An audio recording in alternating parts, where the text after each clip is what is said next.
दोस्तों, देश में हिट एंड रन नया कानून बन रहा है। संसद में इसकी बात भी आई है और इस कानून का विरोध अब सड़कों पर आ गया है। सड़कों पर आप देख रहे हैं कि लोग पेट्रोल के लिए लंबी लंबी कतारों में हैं। उनको पेट्रोल डीजल नहीं मिल पा रहा है। सैकड़ों की संख्या में पेट्रोल टंकी के बाहर लोग खड़े हुए, घंटों परेशान हुए।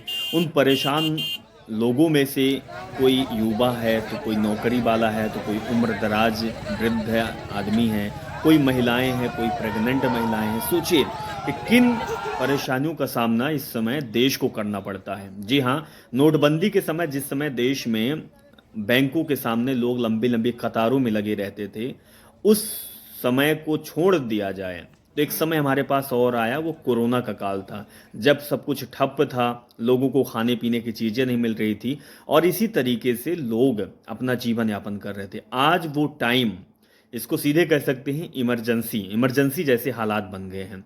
पेट्रोल डीजल के लिए लोग कतारों में लगे हुए हैं, लाइनों में लगे हुए, घंटों कड़ी मशक्क़त के बाद भी उनको पेट्रोल डीजल नहीं मिल पा रहा है। उनको खाली हाथ लौटना पड़ता है। हम कुछ लोगों से बात किए, 2-2 घंटे से वो इंतजार में थे कि पेट्रोल मिलेगा, लेकिन पेट्रोल नहीं मिल पाया। सोचिए, ये हमारे देश में हालत ये हो चुका है। हालात का कारण सिर्फ ये है कि जो हिट एंड रन कानून आया है, उसका विरोध ड्राइवर्स कर रहे हैं। मतलब कि जो वाहन चला रहे हैं, चाहे वो ट्रक ड्राइवर हो या बस ड्राइवर हो या कोई भी ड्राइवर हो। जी हाँ, अगर आप दो पहिया चला रहे हैं या फोर व्हीलर चला रहे हैं, या आप टेम्पो चला रहे हैं, टैक्सी चला रहे हैं, या फिर आप बस चला रहे हैं, ट्रक चला, कुछ भी अगर आप चला रहे हैं, तो ये कानून आपके ऊपर भी इम्प्लीमेंट होता है। दरअसल हिट एंड रन कानून ये है कि पहले अगर आप किसी के एक्सीडेंट कर देते थे तो 2 साल की सज़ा होती थी, कोर्ट जुर्माना देता था। लेकिन अब जो कानून आ गया है, तो गृह मंत्री अमित शाह या सरकार ने कर दिया है कि अब आपको जो जुर्माने की राशि है वो 2 लाख से मतलब 10 लाख तक हो जाएगी, और जो सज़ा का प्रावधान है, माफ़ करिएगा, जुर्माने की राशि 7 लाख तक हो जाएगी, और जो सज़ा का प्रावधान है वो 10 साल तक कैद, मतलब जेल भी आपको रहना पड़ सकता है अगर आप किसी का एक्सीडेंट करते हैं। सरकार का कहना ये है कि अगर कोई वाहन चालक किसी व्यक्ति का एक्सीडेंट कर देता है, तो उसको भागना नहीं है छोड़कर, बल्कि उस व्यक्ति का इलाज करवाना है और उसे अस्पताल ले जाना है, जिसके वजह से उसका दोष कम हो जाएगा, उसको सज़ा कम मिलेगी। लेकिन ड्राइवर ये कहते हैं कि भाई, अगर मेरे वाहन से एक्सीडेंट हो गया, कि हादसा हो गया, किसी की जान चली गई, तो लोग मुझे नहीं छोड़ेंगे, जान से मार देंगे, गाड़ी को तोड़ देंगे, फोड़ देंगे, और हमें सबसे पहले मारेंगे। क्योंकि अमूमन ऐसा होता है कि किसी के छोटा सा खरोंच भी लग जाता है तो सबसे पहले लोग बड़ी गाड़ी के ड्राइवर को मारते हैं, फिर गाड़ी तोड़ फोड़ करते हैं, आगजनी करते हैं। बहुत सी तस्वीरें, बहुत सी चीज़ें आपने देखी होगी। इसी वजह से ड्राइवर विरोध करते हैं। ड्राइवर्स का कहना है, एसोसिएशन का कहना है, संगठन का कहना है कि भाई, हम 10,000 की नौकरी करते हैं, बड़े मुश्किल से अपना घर परिवार चलाते हैं, हमारे पास इतना पैसा होता तो नौकरी क्यों करते हैं? हम नौकरी इसलिए कर रहे हैं क्योंकि हमारे पास पैसा नहीं है। हम 10,000 की नौकरी में अगर कुछ ऐसा हादसा हो जाता है, तो हम 10 लाख रुपए या 7 लाख रुपए कैसे दे पाएंगे? और अगर हम 10 साल के लिए जेल चले जाते हैं, तो फिर हमारे घर का पालन पोषण कौन करेगा? बच्चों को कौन खिलाएगा? परिवार को कौन चलाएगा? इन वजहों की वजह से अब जो ड्राइवर्स हैं वो हड़ताल पर हैं। लेकिन स्थिति इतनी भयानक होती जा रही है जो कभी सरकार ने नहीं सोची थी, शायद हम और आप नहीं सोच रहे हैं। क्योंकि अब हमने देखा है कि 3 दिन के लिए हड़ताल पर अभी ड्राइवर्स हैं, लेकिन ड्राइवर्स का कहना है कि हम हड़ताल लगातार करते रहेंगे। ये हड़ताल जब तक हमारी मांगें पूरी नहीं होती, जब तक इस नए कानून को ख़त्म नहीं किया जाता, संशोधन नहीं होता, तब तक हम हड़ताल पर रहेंगे। अब ड्राइवर्स हड़ताल पर हैं, पेट्रोल के लिए लाइन लगी हुई है, वाहन ठप हैं, यातायात ट्रांसपोर्ट बंद है।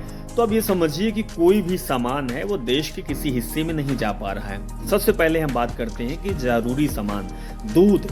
अब दूध आपको नहीं मिल रहा है, या फिर जिसके पास स्टॉक है वो बस मिलेगा। दूसरी बात, अब फल सब्जी के जो दाम है वो आसमान छूने लगे, महंगा हो गया, क्योंकि फल सब्जी नहीं पहुंच पा रहा है।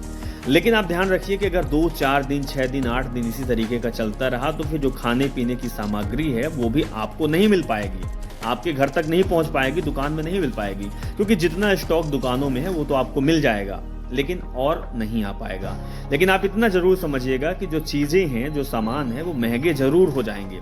हर किसी के दाम आसमान को छुएंगे और आपको कई दिक्कतों का सामना करना पड़ेगा, परेशानी भी आपको झेलनी पड़ेगी, चाहे वो खाने पीने के सामान के हो, यातायात हो, फिर आपके चाहे ज़रूरी सामान हो, चाहे इमरजेंसी सुविधा हो, किसी भी चीज़ के लिए आपको सरलता से चीज़ें उपलब्ध नहीं हो पाएगी। आपको जद्दोजहद करना पड़ेगा, आपको परेशानियां झेलनी पड़ेगी, आपको वो सब करना पड़ेगा जो आपने कोरोना काल में किया है कि किसी भी तरीके से आपको चीज़ें जुटानी हैं और आपको जिस रेट में आपको सामान मिलेगा वो आप लेने पर मजबूर हो जाएंगे। इससे आपको समझ में आ गया कि हमारे देश में अगर ट्रांसपोर्ट बंद हो जाता है, पहिए बंद हो जाते हैं, तो फिर किन दिक्कतों का सामना करना पड़ता है।